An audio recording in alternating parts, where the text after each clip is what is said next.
네, 오늘 이 말씀을 가지고 자녀를 위한 진정한 사랑, 자녀를 위한 진정한 사랑, 이런 제목으로 말씀을 전하겠습니다.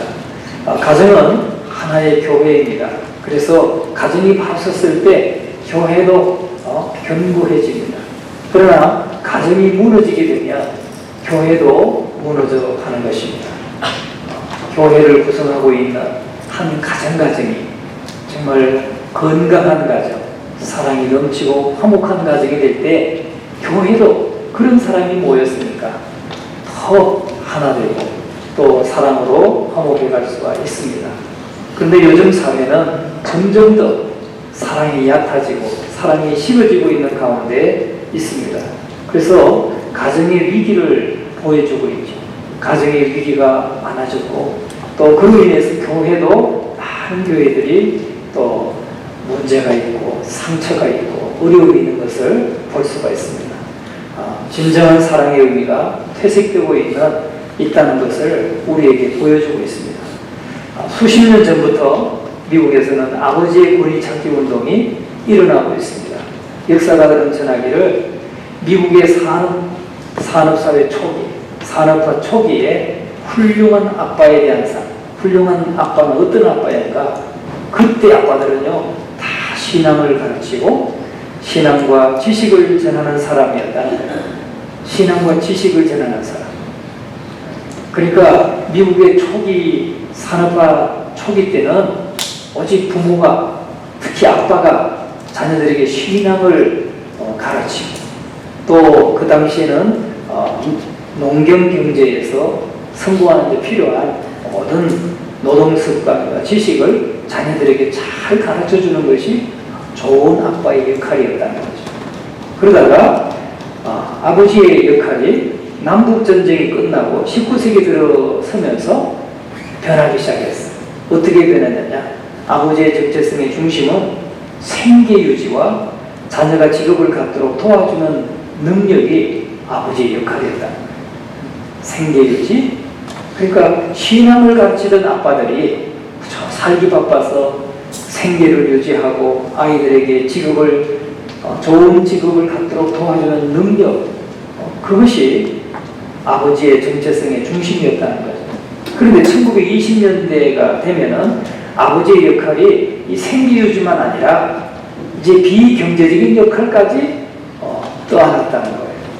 그건 뭐냐면 남자들이 기저귀도 갈아줘야 되고 아이의 기저귀도 갈아주고 또 지혜의 말로 가르치고 일이 없을 때는 아이들과 놀아줘야 했다는 거예요.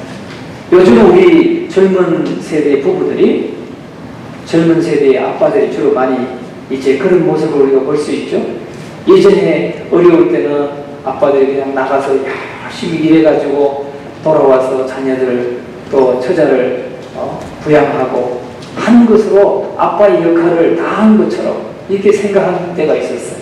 요즘 젊은 부부들은 그렇지 않아요.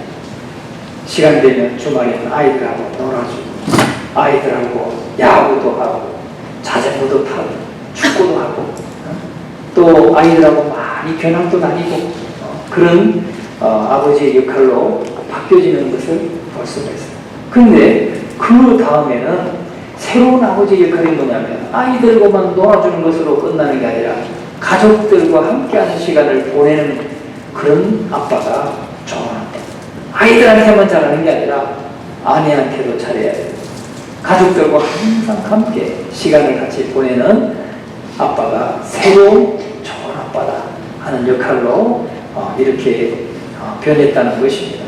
여러분, 정말 하나님이 허락하신 이 가정을 잘 이렇게 세워가는 데 있어서 정말 미국의 사회가 보여준 그런 모습이 오늘 우리에게도 그대로 지금 가정마다 영향을 주고 있는 것이죠. 또 그렇게 할 때 가정이 건강하고 화목하고 또 사랑이 넘치는 그런 가정으로 세워져 갈 수 있다는 것을 기억하시고 늘 힘쓰시는 우리 모두가 되어야 될 줄로 믿습니다. 그저 집안의 가장이 돈을 벌어다 주는 것으로 그 임무를 다 하는 것처럼 생각했던 그런 시대는 이제 지나갔다. 이제는 자녀들과 가족들과 함께 하고 함께 시간을 많이 보내고 그렇게 할 때 건강한 가정을 세워갈 수 있다는 것입니다. 오늘 우리가 자녀를 어떻게 대해야 할 것인가 그것을 우리가 상고할 텐데 첫째는 참 사랑을 회복해야 된다는 겁니다. 지금 가정마다 위기예요. 그 가정마다 위기인데 어떤 위기냐? 참 사랑을 잃어버리고 있다는 거죠. 참 사랑을 잃어버리고 하고 있어요. 가정마다 사랑이 얕아지고 있어요. 사랑이 식어지고 있어요. 그런데 우리는 참 사랑을 회복해야 되겠다 하는 것입니다. 오늘 이 본문의 말씀을 보면 다윗이 그 아들 압살롬의 죽음을 애통해하면서 울고 있는 장면을 우리가 목격할 수 있어요. 33절을 우리 같이 한번 봅니다. 왕의 마음이 심히 아파 문 위층으로 올라가서 우니라. 그가 올라갈 때에 말하기를 내 아들 압살롬아 내 아들 압살롬아 차라리 내가 너를 대신하여 죽었다면 압살롬 내 아들아 하였더라. 그러니까 다윗이 자기 아들 압살롬이 죽었다는 소식을 듣고 2층으로 올라가면서 그 아들의 이름을 부르면서 외치는 거예요. 이렇게 울부짖는 것입니다. 내 아들 압살롬아 내 아들 압살롬아 차라리 내가 너를 대신하여 죽었다면 좋았을 것을 압살롬 내 아들 하면서 통곡하고 있는 장면이 오늘 본문에 나오는 것입니다. 자식이 죽었는데 우는 것이 당연하지 그렇게 생각할 수 있어요. 그러나 지금의 상황은 결코 그렇지 않은 것입니다. 이 압살롬은 아버지의 왕위를 뺏기 위해서 반란을 일으키고 자기가 왕이라고 선포하고 군사를 일으켜서 아버지를 대적하고 아버지를 죽이려고 쫓아온 그 아들입니다. 압살롬은 다윗의 아들 중에서 아주 매우 똑똑하고 외모도 준수하고 또 발바닥부터 정수리까지 흠이 없다고 성경에는 기록하고 있습니다. 발바닥부터 머리 정수리까지 흠이 없었다. 얼마나 잘생긴 거예요. 저는 갑자기 내 모습인가? 그런 착각도 한번 해봤어요. 정수리부터 발바닥까지. 여러분 발바닥 우리가 뭐 언제 볼 일이 있어요? 발바닥 볼 일 없잖아요. 그냥 참 외모가 준수하고 참 훌륭했다 뭐 그러면 보통이에요. 발바닥부터 머리 정수리까지 흠이 없었다 그렇게 표현해요. 성경이. 또 백성들의 마음을 훔쳤다 그렇게 표현해요. 얼마나 잘생기고 얼마나 또 이 백성들에게 잘했는지 백성들의 마음을 확 훔쳤다는 거예요. 다윗에게 집중되고 다윗에게 복종하고 다윗에게 향하던 그 백성들의 마음을 이 아들이 훔쳤다는 거예요. 성경은 그렇게 표현하고 있어요. 그러면 자연히 자기가 왕이 될 수 있죠. 왕이 여러 아들이 있지만 그래도 그 중에 참 똑똑하고 준수하고 백성들이 다 좋아하고 인기 있는 그런 아들은 다음에 왕이 될 수 있죠. 그런데 못 참았어요. 이 압살롬은 아버지가 지금 돌아가실 때가 됐어요. 80이나 된 노인이에요. 그런데 아버지가 돌아가시면 자연히 자기에게 올 수 있는 이 왕위를 견디질 못했어요. 그걸 참지 못했어요. 왜? 사람들이 자기를 막 추앙해주고 자기를 좋아해주고 사랑해주고 하니까 우쭐해져가지고 교만해져가지고 빨리 왕이 되고 싶었어요. 그래서 헤브론에 가가지고 아버지 제가 헤브론에 가서 해야 될 하나님 앞에 제가 좀 결심한 게 있어요. 하나님 주신 비전이 있어요. 헤브론에 좀 갈게요. 그랬더니 보내줬어요. 그랬더니 헤브론에 가서 내가 왕이다. 그리고 반란을 일으킨 거예요. 그리고는 군사를 일으켜서 다윗을 아버지 다윗 왕을 죽이겠다고 예루살렘으로 쳐들어왔어요. 그래가지고 다윗이 도망갈 때에 신발도 신지 못하고 광야로 도망쳤어요. 그리고 그 예루살렘 성 그대로 왕궁을 내버려두고 왕궁을 지킬 수 있는, 뭐 지키는 게 아니죠. 그냥 관리하고 내리고 부군들 10명 남겨놓고 관리하라고 남겨놓고 그냥 피신했어요. 그런데 이 압살롬과 그를 쫓는 사람들이 다윗의 호궁 10명, 남겨둔 10명을 욕을 보이고 그리고 치욕과 모욕을 줍니다. 그래서 얼마 후 다윗은 그의 신복들과 결국은 격전을 벌이게 돼요. 이 압살롬의 군대와 다윗의 추종자들이 격전을 벌이게 됩니다. 그때 다윗이 자기 부하들에게 명령을 해요. 요압과 아비새와 이때에게 그 장군들에게 이렇게 말합니다. 나를 위하여 젊은 압살롬을 너그러이 대우하라. 이렇게 부탁이자 명령을 내립니다. 다시 말하면 죽이지 말라는 거예요. 죽이지 말았으면 좋겠다. 물론 반란을 일으킨 죄가 크지만 죽이지는 말고 나를 생각해서 너그러이 대우하라. 생포하라 이 말이죠. 죽이지 말아라 이 말이에요. 그런데 이제 다윗의 신복 중에서 이 압살롬이 말이죠. 압살롬은 아주 잘생겼다고 그랬어요. 잘생겼는데 거기다 머리까지 길었어요. 머리까지. 이거 보니까 머리를 생각하니까 압살롬은 나하고는 안 닮은 것 같아. 그런데 머리가 무성하고 잘생겼는데 이 나귀를 타고 하다가 상수리 나무에 탁 걸렸어요. 엉켜버렸어요. 머리가. 그러니까 나귀는 쏙 빠져나가고 자기만 대롱대롱 매달려가지고 내려오지도 못하고 올라가지도 못하고 그런 상황이 됐어요. 그러니까 다윗의 신복 중에서 그걸 보고 압살롬이 매달려 있다는 걸 요압에게 알렸습니다. 그러나 왕이 죽이지는 말라고 했으니까 자기는 죽일 수 없다고 요압에게 말해요. 요압이 말합니다. 그런 게 어딨어? 가서 심장을 찔러서 죽여버려요. 그래서 죽게 됐어요. 그런데 이 아히마스, 사독의 아들 아히마스가 이 성전의 소식을 다윗 왕에게 보고하고 싶은 거예요. 그래서 빨리 달려가가지고 보고하고 싶어서 가려고 했더니 요압이 말립니다. 야, 너 절대 가지 마. 너 갔다가 이 소식, 압살롬이 죽은 소식을 가지고 갔다가 너 절대 너 칭찬 못 받는다. 그렇게 만류했어요. 그러면서 구스 사람을 먼저 보내고 나중에 아히마스가 하도 가기를 원하니까 보내요. 그런데 이 아히마스가 또 얼마나 달리기를 잘하는지 구스 사람을 또 추월 해가지고 앞질러가지고 다윗 왕 앞에 먼저 도착하게 된 거예요. 그 내용이 오늘 이 본문의 말씀에 32절에 31절의 말씀이에요.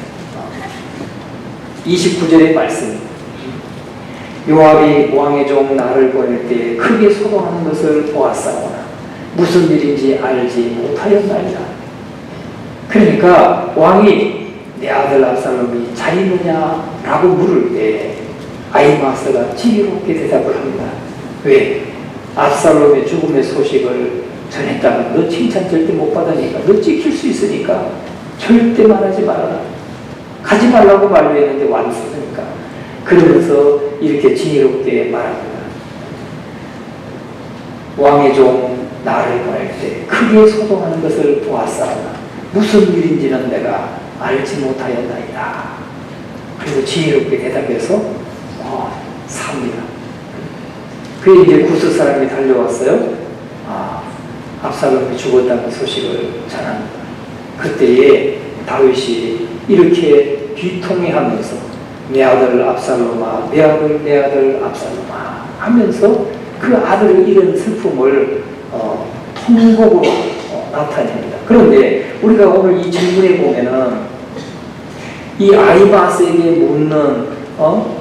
묻는 다윗 왕의 질문을 보세요. 왕 29절에 보면 왕이 이르되 젊은 압살롬은 잘 있느냐? 잘 있느냐? 야, 젊은 압살롬 어떻게 됐느냐? 잡았느냐? 아니면 어디 놓쳤느냐? 뭐 죽었느냐? 뭐 이렇게 물을 수 있잖아요. 근데 잘 있느냐? 이 말은 내가 죽이지 말라고 너희들에게 명령했는데 어떻게 잘 있느냐? 라고 하면 아버지의 마음, 자기를 죽이겠다고 반란을 일으키고 그날 얼마나 많은 사람이 죽었냐면 2만 명의 군사가 죽었어요. 2만 명의 군사가 죽었고 다윗의 후궁들 10명이 다 겁탈을 당하고 치욕과 모욕을 당했어요. 그런 일을 행한 그 아들, 잘못한 아들 압살롬을 잘 있느냐라고 아버지의 마음. 여기 있는 자녀들 잘 기억하세요. 아버지의 말이에요. 다윗 왕과 같은 마음. 아들이, 딸이 때로는 엄마 아빠 속을 썩이고 때로는 말도 잘 안 듣고 순종도 잘 안 하고 자기가 자기 머리 컸다고 자기 마음대로 하려고 할 때도 아버지의 마음 잘 있느냐. 이런 큰 죄를 범했는데도 불구하고 내 아들 압살롬이 잘 있느냐. 내 아들 압살롬 그럼 어떻게 끝냈어? 끝장내고 왔어? 이렇게 묻는 게 아니라 내 아들 잘 있느냐라고. 이게 아버지의 마음이고 어머니의 마음인 줄로 믿습니다. 우리 여기 있는 유초등부, 중고등부, 청년부 우리 자녀들은 정말 이 부모의 마음을 잘 헤아릴 수 있기를 바랍니다. 압살롬이 누구예요? 자신을, 즉 아버지 다윗을 죽이려고 칼을 든 원수입니다. 자신의 아내들을 또 겁탈하고 수치와 모욕을 주었던 그런 아들이, 그럼에도 불구하고 다윗은 그의 죽음을 비통해하고 있다는 거예요. 이게 뭐예요? 진정한 사랑이라는 거죠. 진정한 사랑. 진정한 사랑이 어디 있습니까? 바로 지금 다윗이 보여주고 있는 거예요. 진정한 사랑. 내 마음에 안 들면 그냥 아이 싫어. 그냥 끝내. 그래서 가정이 위기가 오고 가정이 무너지고 파괴되고 그런 이 시대인데 지금 다윗의 모습이 진정한 사랑을 보여주고 있다고. 이렇게 큰 잘못을 하고 아버지를 죽이고자 하고 수많은 사람이 그로 인해서 2만 명이나 되는 군사가 죽었고 치욕을 당하고 모욕을 준 그런 아들임에도 불구하고 지금 그 아들의 죽음을 슬퍼하고 안타까워하고 있는 이 아버지의 모습이 진정한 사랑을 우리에게 보여주고 있다는 거예요. 그런데 이 다윗의 모습은 바로 우리 하나님의 모습이라는 거예요. 우리 하나님의 모습. 우리가 지금 하나님을 향해 저지르고 있는 모습은 어떻습니까? 우리는 오늘 하나님의 말씀대로 우리가 잘 순종하고 오직 믿음으로 순종하고 살아가고 있습니까? 오늘 이 아들처럼 끊임없이 반항하고 불순종하고 자신의 유익을 위해서 하나님을 이용하려 드는 그런 파렴치한 모습들이 오늘 나의 모습은 아닌가. 우리는 하나님 앞에서 그것을 꼭 한번 돌아봐야 된다는 것입니다. 하나님은 그럼에도 불구하고 우리가 불신앙하고 불순종하고 내 마음대로 살아가는 그런 범죄하는 우리임에도 불구하고 하나님은 사랑의 눈으로 우리를 지켜보고 계시다는 겁니다. 우리의 악행과 불순종에도 불구하고 끊임없이 우리를 위해서 통곡하면서 다윗처럼 통곡하면서 우리가 실족하지 않기를 갈망하시는 분이 바로 우리 하나님의 마음이시다. 하나님의 사랑이라는 것을 오늘 저와 여러분이 깨닫게 되기를 주의 이름으로 축원합니다. 그래서 정말 다윗의 그 압살롬을 향한 다윗의 모습을 보면서 늘 불신앙하고 불순종하고 여전히 죄 가운데 살아가기를 그냥 좋아하고 그렇게 흘러가고 있는 우리들을 주님이 그럼에도 불구하고 우리를 사랑하시고 기다리시고 사랑의 눈으로 바라봐 주시고 또 애통하시면서 기다려 주시는 그 하나님의 마음을 깨닫는 저와 여러분이 되어야 될 줄로 믿습니다. 어떤 모양으로든지 진정한 사랑의 모습을 가지고 또 자녀를 위해서 오늘 부모된 저와 여러분이 자녀를 위해서 부모된 자로서의 참모습을 회복해야 될 줄로 믿습니다. 부모된 자로서의 참모습은 뭐냐? 우리 자녀들이 뭘 모르고 또 순종도 잘 안 하고 자기가 옳다고 그냥 자기 뜻대로 나가고 때로 그럴 때도 많지만은 그러나 그 자녀를 위해서 애통하면서 기도할 수 있는 다윗과 같은 자세, 그런 마음, 그런 진정한 사랑을 가지고 있는 저와 여러분 되기를 간절히 축원합니다. 그래서 여러분의 눈을 자녀에게로 돌리시기를 바랍니다. 우리는 아직도 그런 생각을 가진 경우들도 있으실 거예요. 나 바쁘고 힘들게 자녀를 위해서, 처자를 위해서 나 밖에서 일해서 이만큼 일하고 벌어왔으면 됐지, 나한테 뭘 더 요구하냐, 이렇게 생각하기 쉬워요. 그런데 그렇지 않다. 우리는 우리 자녀들에게 진정한 관심을 가지고 자녀들과 시간을 함께하고 그들에게 말씀을 가르치고 신앙을 심어주는, 미국의 초기 산업화 초기 때 있었던 그 아버지들처럼 신앙을 심어줄 수 있는 우리 모두가 될 수 있기를 간절히 바랍니다. 두 번째는 자녀에게 본을 보이는 모습을 살아가야 된다. 자녀에게 본을 보이는 모습. 다윗은 그의 생애를 통해서 결정적으로 실수한 게 있어요. 결정적 실수. 늘 하나님과 동행했던 다윗임에도 불구하고 다윗이 잘못을 한 게 있어요. 뭐냐면 부하들과 전장터 나가 있는데 하루 한가롭게 낮잠을 자고 일어나서 보니까 우리아의 아내 밧세바가 목욕하는 장면을 보고 그 밧세바를 범하게 되죠. 밧세바를 취하게 됩니다. 그리고 그 사실을 숨기기 위해서 그의 남편 우리아를 오라고 해가지고 집에 가라고 그랬더니, 집에 가서 쉬라고 그랬더니 아이고 이 충성스러운 군인 우리아는 집에 가지 않네요. 부대 안에서 잠을 자네요. 그러니까 그 사실을 숨기기 위해서 우리아를 죽이기로 결심하고 요압 장군에게 편지를 써서 그 편지를 그 우리아 손에 들려가지고 요압 장군에게 갖다 주게 해요. 그리고는 요압 장군이 그걸 보고 또 충성스럽게 이행하죠.